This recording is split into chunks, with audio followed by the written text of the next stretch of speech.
হাসির রাজা, জ্ঞানের রাজা, রসিক রাজা গোপাল ভাঁড়।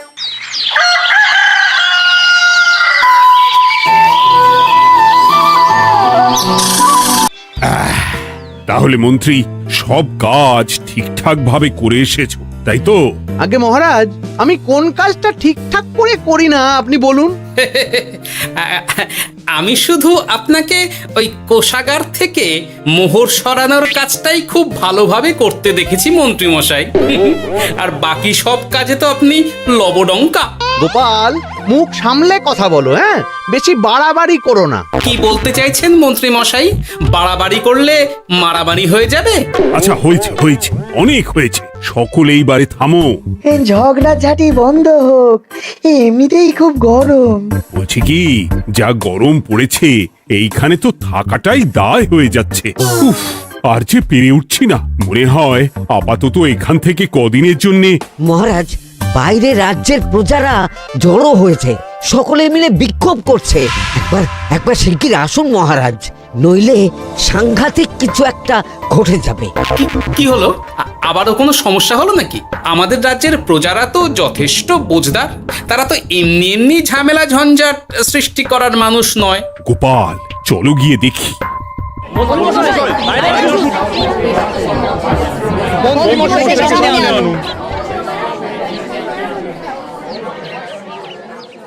কি ব্যাপার, তোমাদের কি সমস্যা হয়েছে? এইভাবে বিক্ষোভ করছো কেন? মহারাজ, মন্ত্রী মশাইকে সামনে আনুন, তারপর বলছি কি হয়েছে না হয়েছে। সেরেছে। আরে, আমাকে ডাকছে কেন? আচ্ছা, বলছি তোমরা একটু শান্ত হও।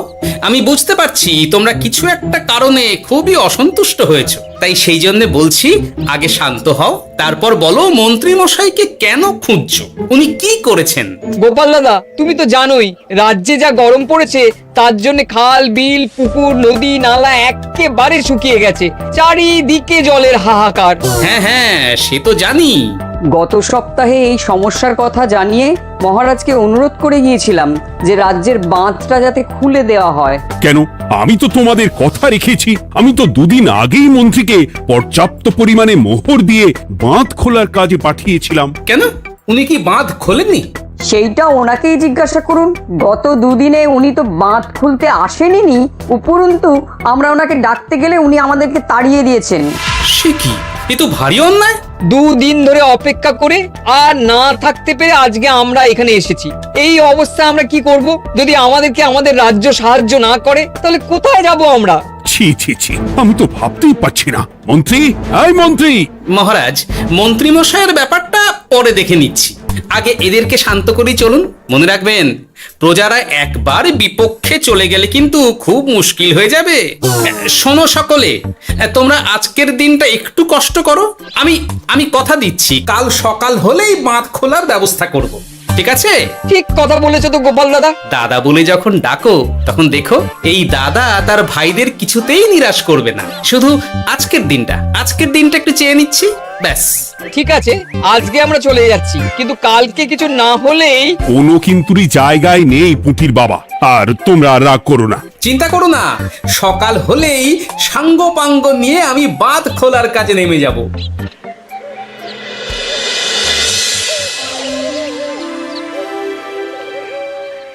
ছি ছি মন্ত্রী, তুমি এইভাবে আমায় মিথ্যে বললে। ভাবতেই পারছি না কি দরকার ছিল আমায় মিথ্যে আশ্বাস দিয়ে প্রজাদের সামনে নাক কান কাটার। মুখে কুলুপ কেন? উত্তর দাও। না, মানে আমার শরীরটা ঠিক ভালো ছিল না, তাই বাড়ি থেকে বেরোতে পারিনি। বলছি কি, শরীর খারাপ থাকলে রাজসভায় খবর দিতে পারতেন, আমরা কেউ দায়িত্বটা পালন করতাম। কি আছে? সমস্ত মোহরগুলো ত্যাগস্থ করে ঘাপটি মারলেন ঘরে। ছি ছি, জানাই আপনাকে ধিক্কার। সকলে মিলে করো প্রতিবাদের চিৎকার। মন্ত্রী মশাই, ছি ছি ছি ছি ছি ছি। মহারাজ, আপনি এক্ষুনি মন্ত্রী মশাইকে কদিনের জন্য সভা থেকে বহিষ্কৃত করুন। সে তো করবই, তবে তার আগে আমি চাই কালকে যখন বাঁধ খুলতে তোমরা নামবে, তখন সেই কাজে কোনো লোক নিয়োগ না করে মন্ত্রীকেই বাঁধ খুলতে নামাবে। মহারাজ, এ কেমন বিচার আপনার? আমি না রাজ্যের মন্ত্রী। মন্ত্রী না ষড়যন্ত্রী। মন্ত্রী মশাই, তাহলে কালকের জন্য প্রস্তুত থাকুন। মহারাজের বাঁধ খোলার জন্য সকল মোহর তো আগেই আত্মসাৎ করেছেন, এবার শুধু কাজে নেমে পড়বেন, কেমন?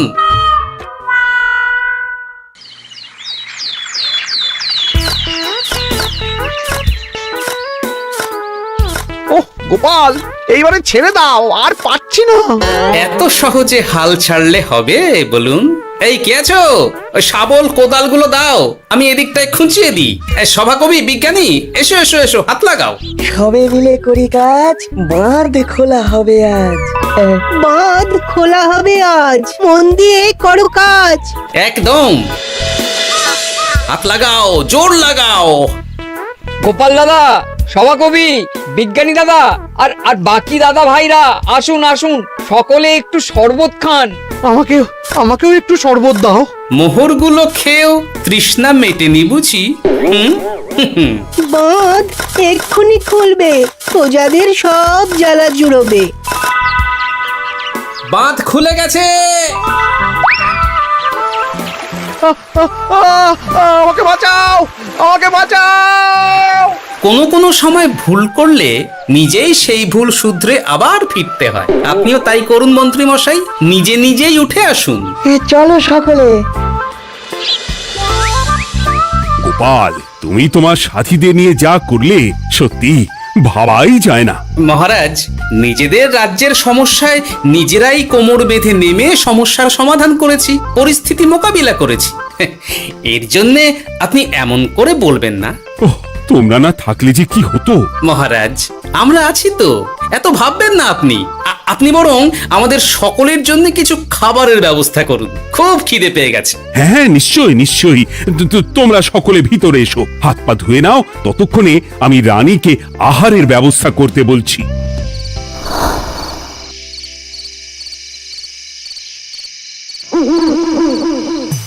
ওমা গো, ওমা বাঁচাও, কি শরীর খারাপ, তাই না লাগছে গো। একে গিন্নি, বাবারে, কি হয়েছেটা কি? তুমি এইভাবে এখানে শুয়ে কাতরাচ্ছ কেন? তুমি এসেছো? হ্যাঁ, এই তো আমি চলে এসেছি। কি হয়েছে গিন্নি? তোমার কোথায় কষ্ট হচ্ছে? গরমে হাঁসফাঁস করছি গো, পারছি না। রান্না করতে গিয়ে খুব বাজে অবস্থা হয়ে গেছে গো, এই থেকে এইখানে পড়ে পড়ে গড়াচ্ছি। ঠিক আছে, আজ আর রান্না করতে হবে না গিন্নি, আমি রাজবাড়ি থেকে খেয়ে এসেছি। বাহ, নিজে খেয়ে এসেছো বলে আর রান্না করতে হবে না বলে দিলে? এদিকে রাত্রে আমি খাবো কি, সে খেয়াল আছে? হ্যাঁ হ্যাঁ, খেয়াল আছে, খেয়াল আছে। যাও, আমার জন্য রান্না চাপাও আর একটু জল দাও। দেখো, এত গরম পড়ে কৃষ্ণনগরের অবস্থা শোচনীয় হয়ে গেছে। বয়স্ক লোকেরা কোনো কাজই করতে পারছে না। সত্যি তো, এই গরমে রান্না করাটা খুবই কঠিন গিন্নি। কি বললে? আমি বয়স্ক লোক? আমার বয়স হয়ে গেছে, তাহলে নিজে কি?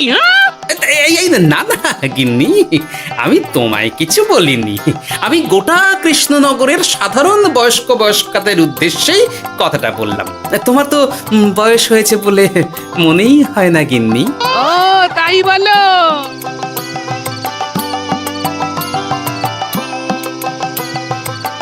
নাও গিন্নি, জল নাও। আজ না হয় আমি রান্না করব। হে ভগবান, মুখের একটু লাগাম দাও। এইভাবে যখন তখন সত্যি কথা বলিও না।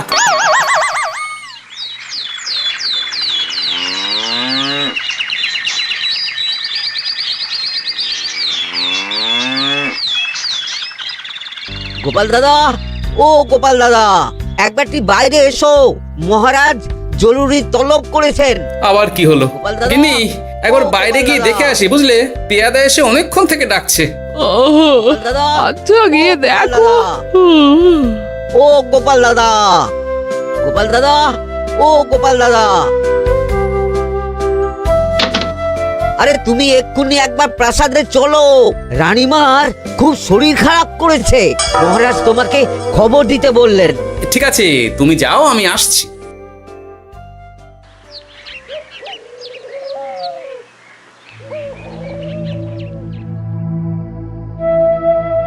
গোপাল, কি হবে বলো তো? রানী তো দুমদাম করে ব্যারামে পড়ে না। মহারাজ, ভয় পাবেন না, আমরা আছি তো। বৈদ্যকে পরীক্ষা করতে দিন, দেখি সে কি বলে। মহারাজ, অতিরিক্ত গরমের জন্য শরীরটা খারাপ হয়েছে। আসলে উনি এই তীব্র দাবদাহ নিতে পারেননি। তবে চিন্তা করবেন না মহারাজ, আমি বাড়ি গিয়ে এক ধরনের বিশেষ পথ্য পাঠিয়ে দিচ্ছি। রানীমা খেলেই সুস্থ হয়ে উঠবেন। মহারাজ নিজের কানেই তো শুনলেন, রানীমার তেমন গুরুতর কিছু হয়নি, চিন্তা করবেন না। বৈদ্যর ওষুধে উনি সেরে উঠবেন। যাওয়ার আগে একটা কথা বলে যাই, গরমের এই দাবদাহ কিন্তু আরো ভয়ঙ্কর হবে, তাই সকলে খুব সাবধানে থাকবেন। শরীর যাতে ঠান্ডা থাকে এমন হালকা পাতলা খাবার খাবেন। আসি, রাজসভায় দেখা হবে। মহারাজ, বৈদ্যমশাই কিন্তু এটা ঠিক বলেছেন, গরম আরো বাড়বে, তাই দুজনেই খুব সাবধানে থাকবেন, কেমন? গতকাল তো আমার গিন্নিও গরমের চোটে কুপকাত হয়ে গেছিল, শেষমেশ আমাকেই বাড়ি গিয়ে রান্না করতে হলো আর কি। ও বাবা, তাই নাকি? তাহলে তো খুবই চিন্তার ব্যাপার। আচ্ছা মহারাজ, আমি তাহলে এখন আসি, আবার রাজসভায় দেখা হবে।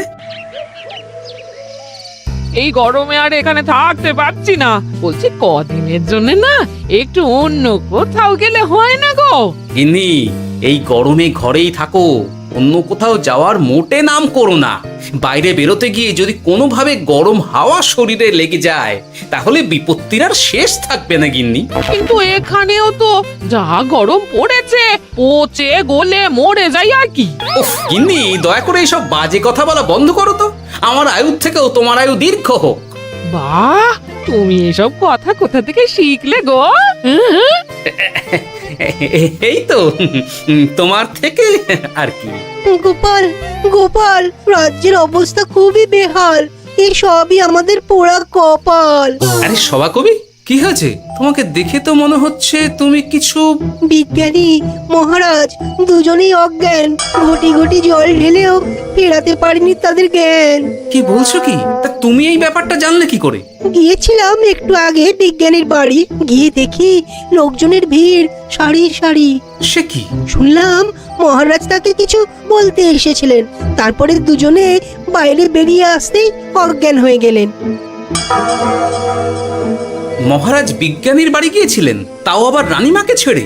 রাজবৈদ্য কত করে বললেন এই সময় যখন তখন ঘরের বাইরে বেরোবেন না, কে শোনে কার কথা? আমার মনে হয় মহারাজ তেমন কোনো গুরুত্বপূর্ণ কিছু কথা বলতেই বিজ্ঞানীর বাড়ি গিয়েছিলেন। গরম কমানোর উপায় আলোচনা করতে হয়তো গিয়েছিলেন। আমাদের মহারাজ তো নিজের চোখেই দেখেছেন এই তীব্র গরমের চোটে রাজ্যের কি অবস্থা, কি অবস্থা। ঠিক বলেছো গিন্নি, আমার এই কথাটা তো মাথাতেই আসেনি। ধন্যবাদ গিন্নি, অসংখ্য ধন্যবাদ তোমায়। আমায় পরে ধন্যবাদ জানিও। হ্যাঁ, এখন আর দেরি না করে বৈদ্য মশাইকে সঙ্গে নিয়ে বিজ্ঞানী মশাইয়ের বাড়ি যাও। হ্যাঁ,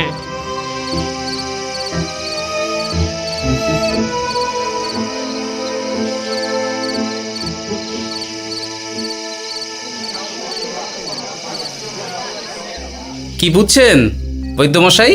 খুব একটা ভালো কিছু বুঝছি না গোপাল।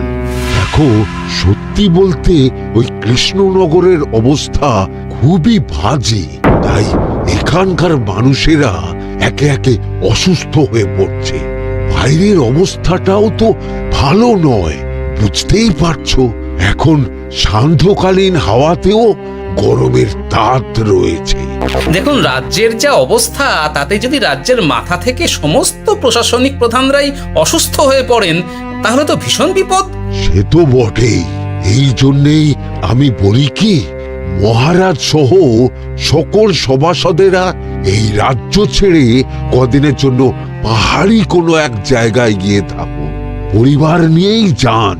দেখুন, আগে নিজেরা বাঁচলে তবে তো রাজ্যবাসীকে ভালো রাখতে পারবেন, তাই না? কথাটা কিন্তু মন্দ বলেনি বৈদ্য। গোপাল, এই গোপাল, তুমি পাহাড়ে যাওয়ার ব্যবস্থা করো। এইখানে আর কিছুদিন থাকলে মরেই যাব। হ্যাঁ গোপাল, আমারও তাই মত। এক্ষুনি যা শরীরে ক্লান্তি এসেছে, আর কদিন এইখানে থাকলে মরেই যাব। মহারাজের অনুরোধে গরম কমানোর কোনো ব্যবস্থাও তো করতে পারলাম না, বাইরে বেরোনো মাত্রই দুজনে মূর্ছা গেলাম। বাবা, ঠিক আছে, বুঝেছি। মহারাজ, আপনি আর এই ব্যাপারটা নিয়ে বেশি ভাববেন না।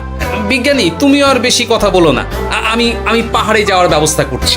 আমরা রাজসভা সকলে সব পরিবারে যাব। অনেক কাজ হয়েছে, এখন কিছুদিন আমাদের বিশ্রাম দরকার।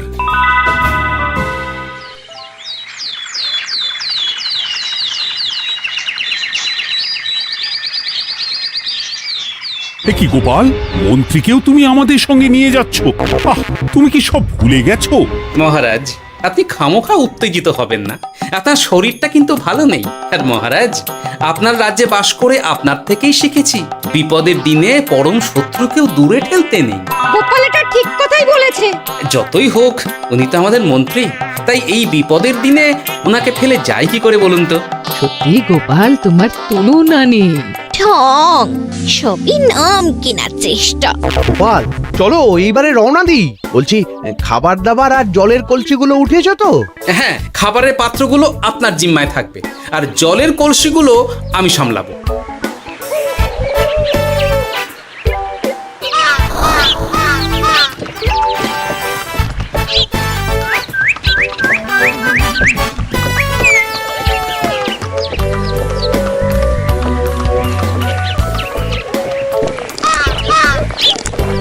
কি গো, তুমি খাবার ছেড়ে শুধুই জল খাচ্ছ?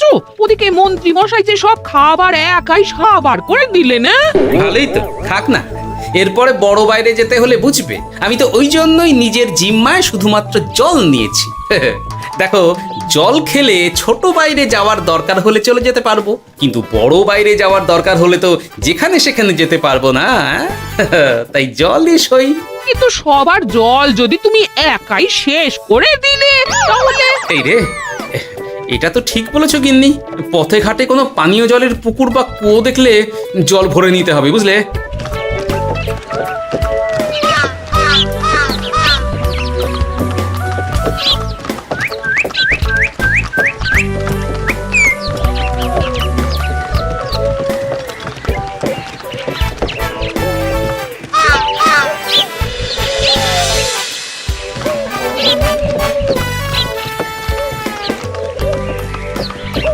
সকলে আসুন, দেখুন দেখুন, মহারাজ আবার মূর্ছা গিয়েছেন। আসুন। সে কি, কৃষ্ণনগর পেরিয়ে এসেছি, এখন এই অচেনা অজানা জায়গায় এসে মূর্ছা গেলেন? গিনি, চলো তো শিগগির গিয়ে দেখি। কেউ ঘাবড়াবেন না, মহারাজের শরীরটা আসলে খুব দুর্বল ছিল তো, তাই মূর্ছা গিয়েছেন। তবে চিন্তার কিছু নেই, আমি এক ধরনের পথ্য দিচ্ছি, এটা খেলেই উনি আবার সুস্থ হয়ে যাবেন। ঠিক আছে বৈদ্য মশাই, আপনি তাহলে যত তাড়াতাড়ি সম্ভব পথ্যটা তৈরি করুন। হ্যাঁ, আমার এই পথ্যটা তৈরি করার জন্যে একটু জলের প্রয়োজন। একটু জলের ব্যবস্থা করুন তো। এ মা, বলি গাড়িতে যে এক ফোঁটাও জল নেই গো, কি হবে? এই গোপাল, তুমি একাই সব জল খেয়ে বসে আছো? হ্যাঁ গোপাল, এখন এসব বাদ দাও, চলো একটু জলের ব্যবস্থা করি। হ্যাঁ, খানাখন্দ, খাল, বিল, নদী, সমুদ্র, যেখান থেকে পারো জল নিয়ে এসো। জল ছাড়া এই পথ্য বানানো অসম্ভব। গোপাল, কি করা যায় বলো? দাঁড়াও, আমি একটু ছোট বাইরে থেকে ঘুরে আসছি। হ্যাঁ, খুব জোরে বেগ আসছে, ত্যাগ না করতে পারলে বুদ্ধি খুলবে না।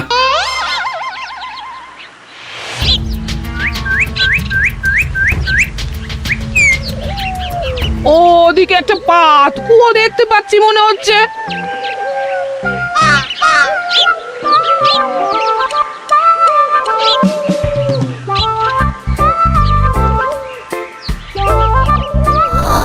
জল কোথা থেকে পাবো? তবে কি জলের অভাবে আজকে মহারাজ সুস্থ হতে পারবেন না? রানীমা, ব্যাকুল হবেন না, আমি আছি তো। আমি থাকতে কিচ্ছু অঘটন ঘটবে না। সকলে শুনুন, বিশেষত মহিলাদের বলছি, আপনারা সকলে নিজেদের কাছে যত শাড়ি আছে সেই প্রত্যেকটা শাড়ি আমাকে দিন। আমি শাড়ি জুড়ে জুড়ে লম্বা রশ্মি বানাবো, তারপর সেই রশ্মিতে বালতি ঝুলিয়ে জল তুলব। দয়া করে কেউ দেরি করবেন না।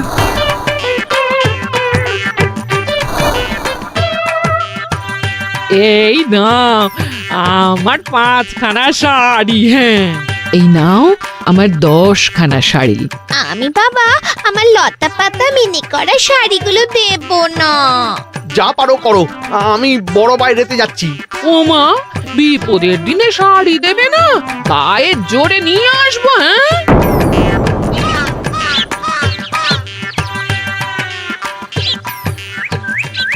এ বাবা, এখনো কিছুটা কাপড় লাগবে তো। যা গভীর পাতকুয়া, সবার সব শাড়ি তো কাজে লাগিয়ে দিয়েছি, এখন কি হবে? আরে ওই তো কার একটা ঝোপের কাছে ধুতি পড়ে রয়েছে, যাই ওইটাই নিয়ে নি। এই গোপাল গোপাল, আরে করো কি ওটা তো আমার ধুতি। আরে আরে আমি এই ঝোপে বড় বাইরের জন্য এসেছি। আরে মন্ত্রী মশাই, বড় বাইরে করার সময় অযথা অন্যদিকে মন দেবেন না, তাহলে পেট সাফা হবে না।